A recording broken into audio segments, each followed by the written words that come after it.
Hi, welcome to Glow's Kindred Kitchen, and I'm Glow. Well, it's in the morning before I go to work, and I had decided last night I was going to make some chicken cacciatore and put it in my crock pot to cook all day while I'm at work. It's another warm day in the summertime, and this is just a great way to cook your dinner and not heat up your kitchen. And I just thought I'd show you how I do it. There are many ways to, I was looking at some of my cookbooks, at all the different ways some people make this dish. And I just thought I'd show you one of the ways that I make it. So let's go ahead and get started. The first thing I'm going to do is I have my pan here preheated because I want to brown my chicken first, and I also want to saute my onion and my green pepper and also my garlic. So I have the second or third pressing for sauteing of olive oil, and I'm just going to put that in here. Just a couple swirls, so that's maybe a tablespoon and a half. And what I'm going to do next is, these are chicken thighs. You can use any type of, any part of the chicken that you want. And what I'm doing is I'm cutting off the skin. I'm going to save that for my chicken stock. But I don't want all this additional fat going into my dish, so I just thought I'd show you how I do that. See, there's a little piece of fat right there. I'm going to remove that. Here's another piece of the skin that we really don't need on there. Some of the skin, though, and the bone is going to add a lot of flavor to our dish. So I'm going to go ahead and put this in here, skin side down.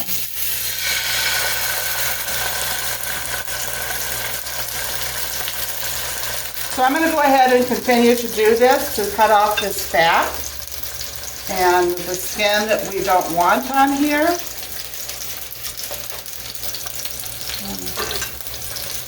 Another little piece of fat that we just don't need. And I'm going to go ahead and lay this one in. So I'll be back in just a little bit and we'll go on to the next step.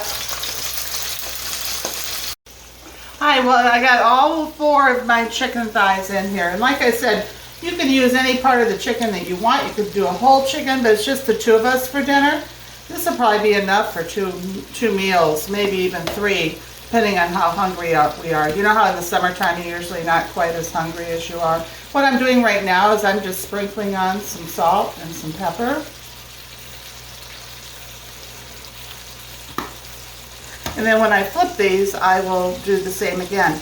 And when I flip them, what I'm going to be looking for is just a little bit of juice to rise on top, and then I'll flip them. That's usually an indication to me that it's starting to brown pretty good on the bottom. And another thing is when we're ready to turn it, I will see if it's easily releasing. If it's not, it just means it's not ready to flip over yet.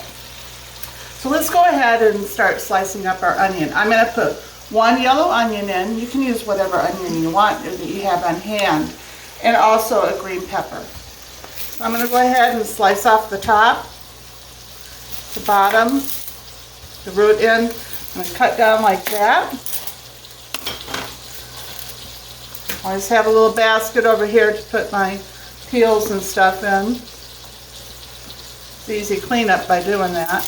You want to peel off the first layer of your onion. Sometimes you need to peel more than that, but these onions I got are actually very nice.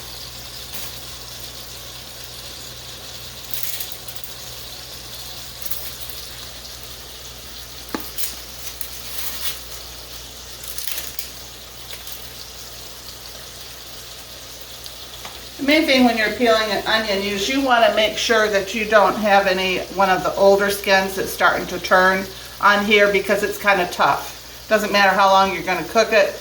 It'll just be kind of tough, and you don't want that in your nice dish of food that you're going to be making. So what I do for this is I'm going to cut through here like this. Not all the way through though, because I want this to stay in place. And then what I'm going to do is I'm going to start slicing down like this.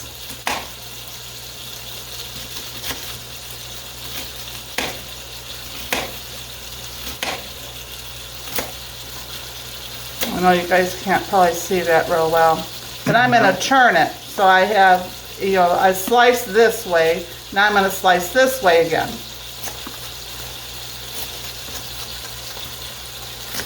And keep in mind, this is going to be in your crock pot all day. You do not have to saute this if you don't want to. You can just put this into your crock pot raw along with everything else. I like to saute it because I think it gives it some additional flavor. But anyway, let's see, I'll go ahead and do this one as well. So I'm going to just slice down through this way, but not all the way. Then I'm going to, we'll do it this way so you guys can see a little bit better. I'm just going to do this. Can't see much better. Is that better? Oh, not much. Oh, sorry. A little bit, but is that better? don't cut yourself, though. Yeah, that's better. Okay.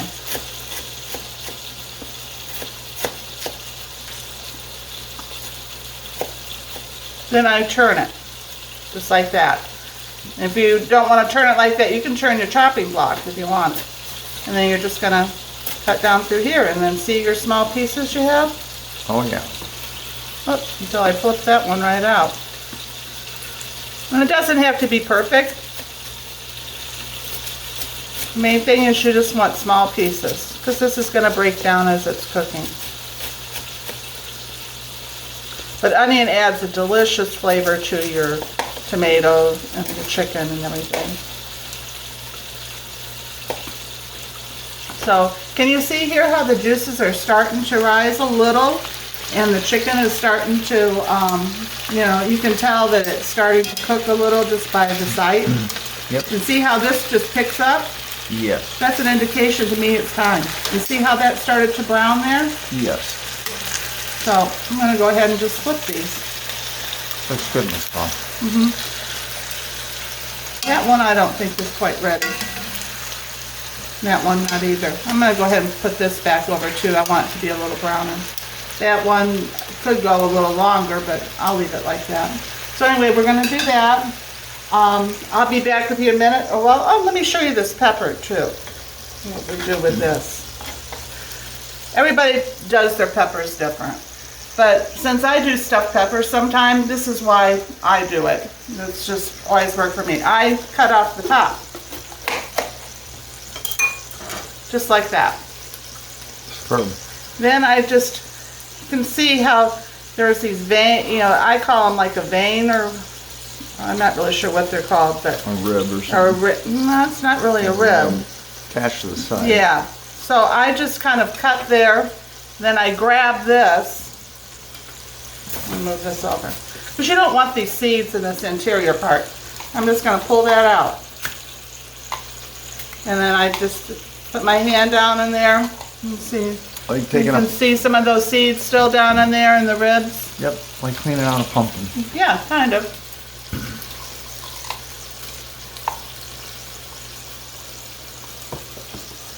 You see, they all come out. At this point, you could could fill this, you know, to make a stuffed pepper or whatever. That's why I do that, you know. And then for this part, I usually just, well, see how I can just push that right out if I wanted to. If I was making stuffed peppers, as long as my stem was decent, I could leave it on there and then just pull it off, you know, as, you know, for a nice presentation.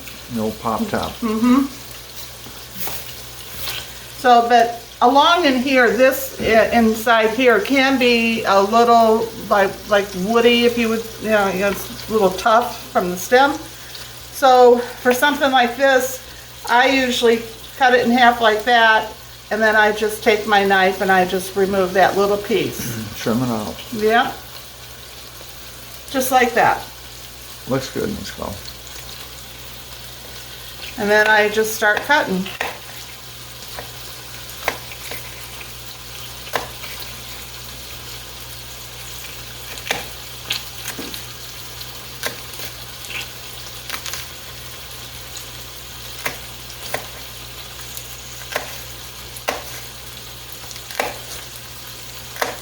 Like I said, it doesn't have to be perfect by any means. And then, since we're just going to be using this for sauteing, I do that, and see there's still a few little tiny seeds in there. I just remove, you don't want those seeds.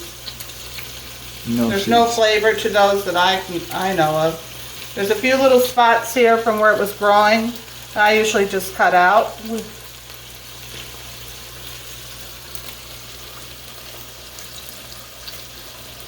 And then I cut it into strips.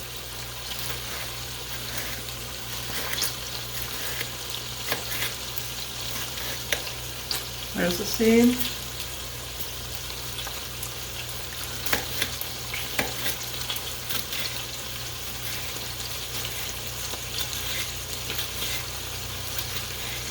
And you just turn those strips like that, line them up, and away we go.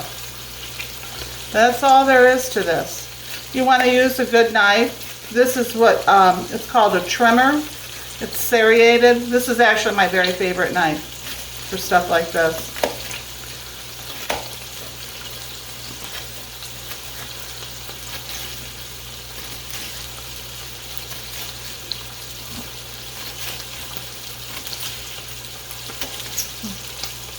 That one strip got away from me, but guess what? He's not going to win, or she.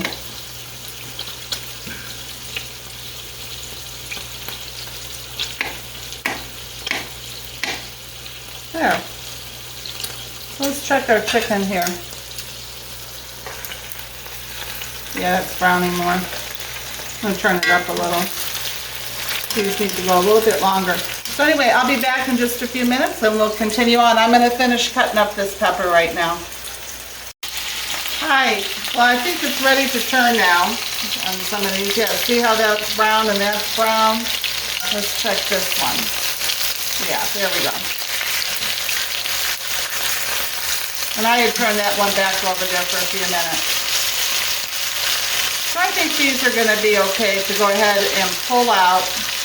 And we're going to put the onions and the green pepper and everything in there to cook as well. And I'm going to cook them right in these drippings. All going to give us some delicious flavor. So here I used all of that green pepper except for this part here. I think we've got enough.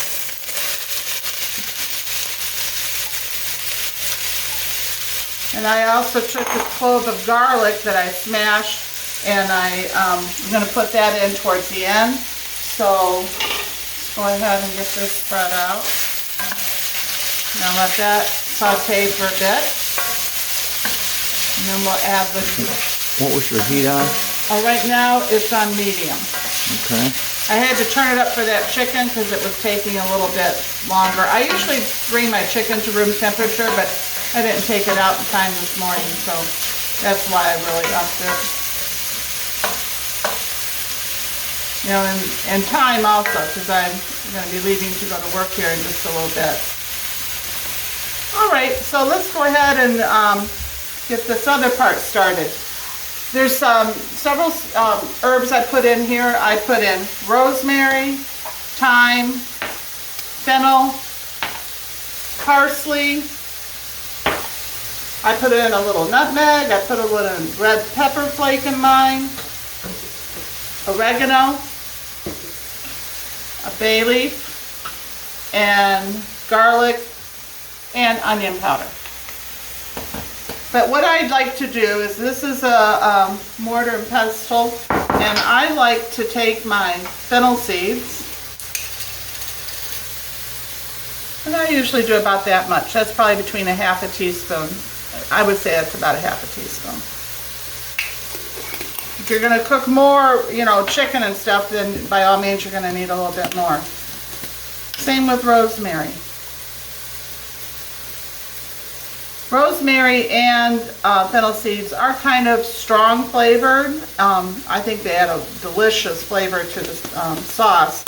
But with that being said, I find that if I grind it, it's not quite as intense. And since I'm going to be grinding this, I'm going to go ahead and do my thyme leaves in there as well, just like that.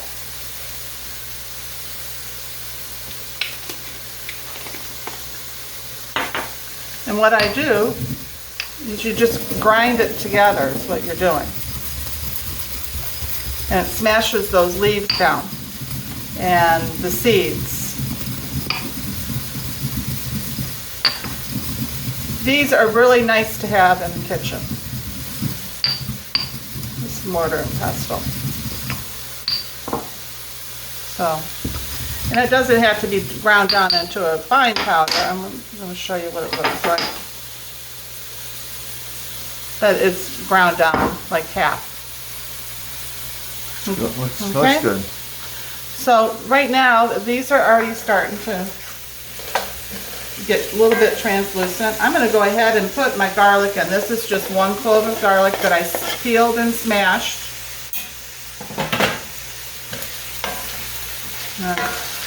Put that in there like that.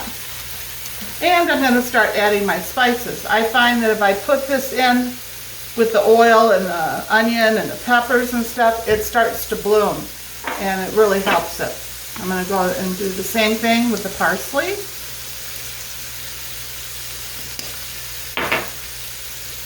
I even take my bay leaf and put it in there too.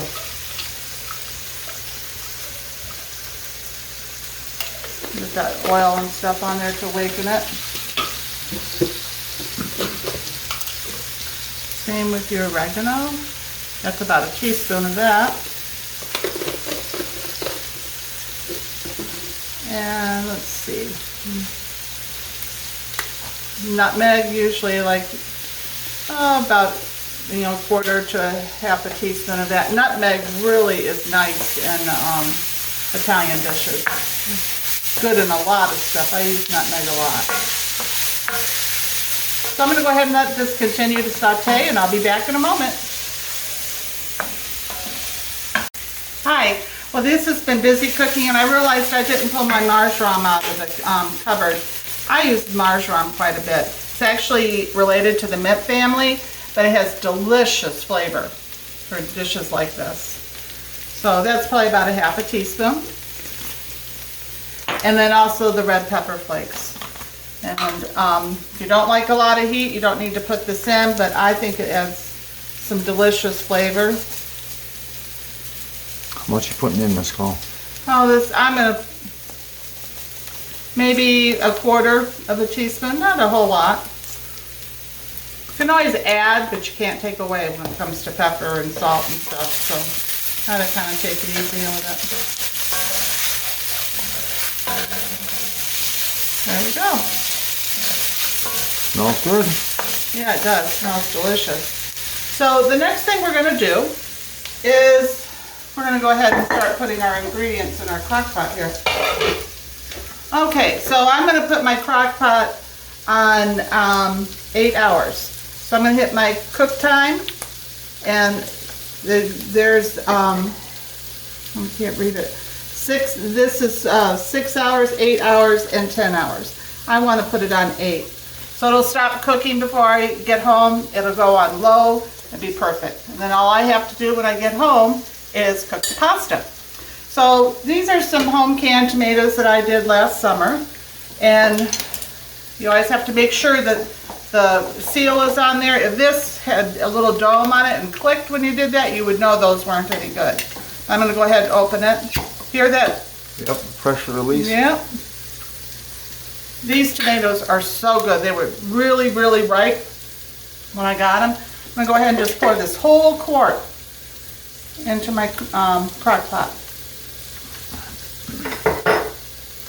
And right now I'm going to add, I like to saute some of my tomato paste in here. And the reason I do that is it adds a depth of flavor. And that was probably, I would say, 3/4 of that small can. I think this is a 6-ounce can. Yeah, it's a 6-ounce can of tomato paste. Make sure you use a good tomato paste too.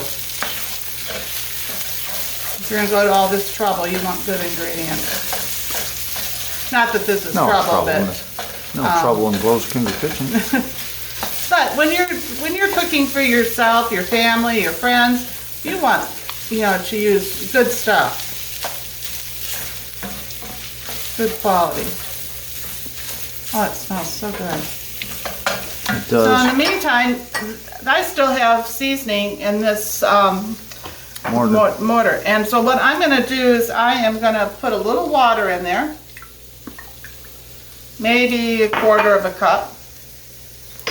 I'm going to just go like this.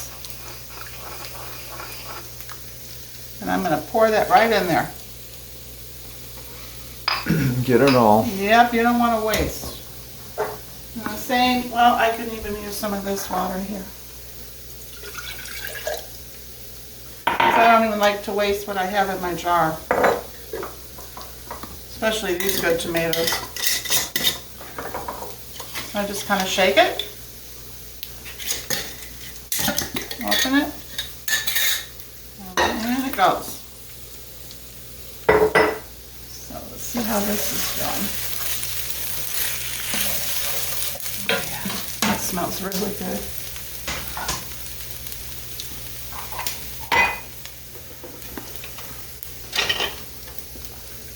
So now what I'm going to do,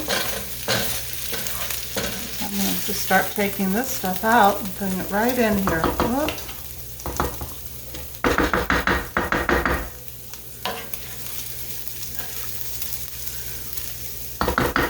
So I'm going to continue to remove all of the onions and peppers and the seasonings and stuff out of here, and I'll be back and we'll show you the next step. Well, I'm going to go ahead and deglaze my pan here now. Your pan will have a lot of nice little goodies in it, and you don't want to waste that. And the same with the can from the tomato paste. I went ahead and emptied the rest of that out, and I put a little water in that and stirred it up. All of that is just layers of flavor that you don't want to waste.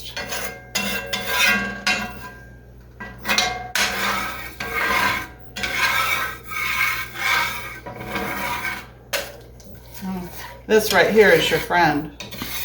There's lots of flavor.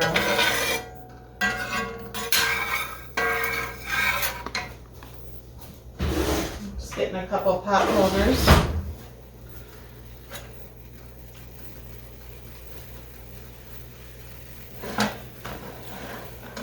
Okay.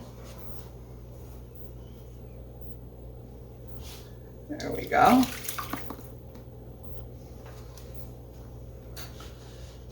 Turn that pan off. And here is the can that had the tomato paste in it. I emptied it out and I put a little bit of water. There's probably 2 tablespoons of water, and I just kind of stirred that up. And we're going to pour that in. Just a tiny bit of the paste in the bottom. See? That's good stuff.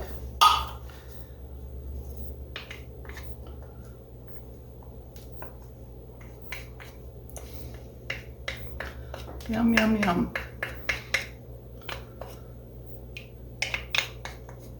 There. And then, last but not least,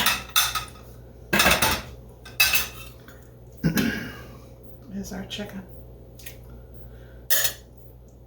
You just want to nestle that down in there. Use these tongs to be better.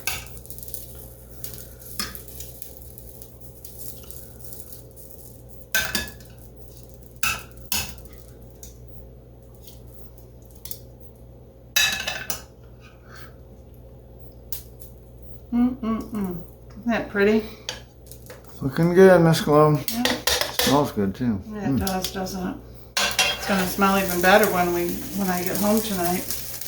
You and Lucy will get to smell this all day. And then I always pour my juices in.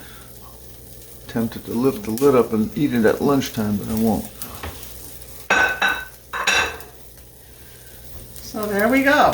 And then I usually add additional salt and pepper on top. But you want to be easy on this because you're going to be serving this with some Parmesan cheese. So you don't want it to be super salty. I can add additional salt tonight when it's done. I'll taste it. But and then some black pepper. You gotta remember we have the red pepper flakes in there too. This is not going to be spicy though.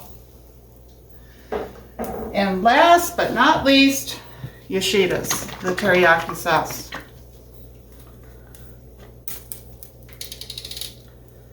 And I usually do 1 or 2 tablespoons. That's 1, 2. That's it. It gives it a nice umami flavor to it. So anyway, that's all there is to it. So I'll be back with you tonight. We'll see how it turns out. Have a great day. Well, I just returned home from work a little bit ago, and I actually cooked up some spaghetti to go with this. And I had taken a look at this when I first walked in the door, but let's take a look at it and see how it looks. Oh, that looks delicious, doesn't it? Yep. It sure smelled good when I walked in this evening. It's cooking all day. Yeah. That's one of the nice things about a crock pot. You come home and the whole house just smells so good, and you have very little prep to do for dinner. And this just looks delicious. And very little cleanup. Yeah, you're right. Very little. So, and I love the smell of good food in the home. So I'm going to go ahead and take up some of this pasta. I just cooked some spaghetti. And I'm going to use the tongs.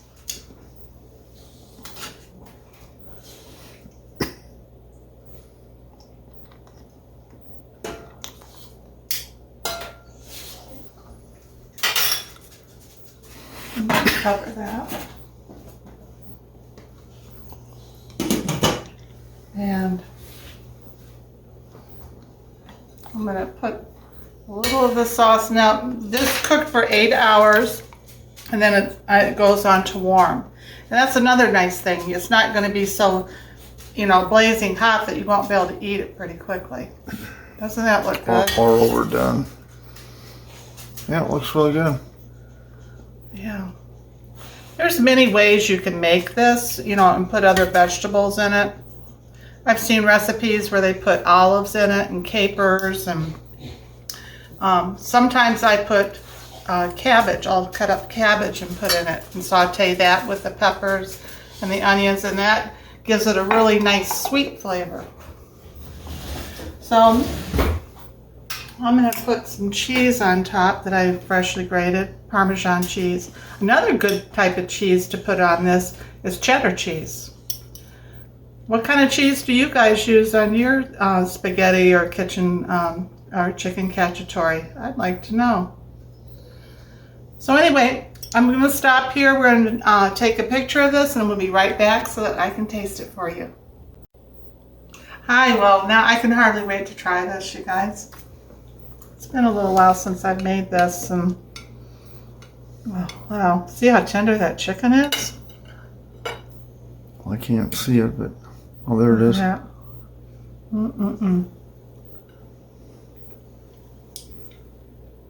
Oh, so good. Really tender, Try another flavorful. bite. Try another bite, Miss Glow. Oh, I will. No reason not to. It's delicious.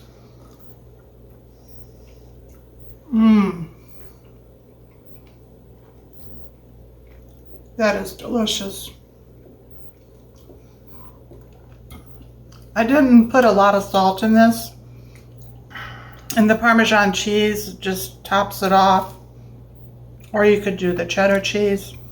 The tomatoes are delicious in this, and that's real important, you guys, when you're making stuff. When you're going to go to the effort to make a good meal, make sure you use good ingredients. These tomatoes were fresh out of the field, and I bought a large box of them, and I did up several quarts and pints of them. I only have a few left for the rest of this year, but then next month or the month after, I'll be doing up some more tomatoes. But this is just so good.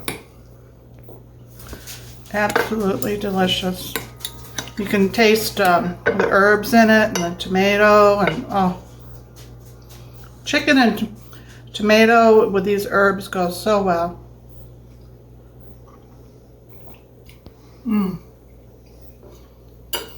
I wish you guys were here to have dinner with us. This is just delicious.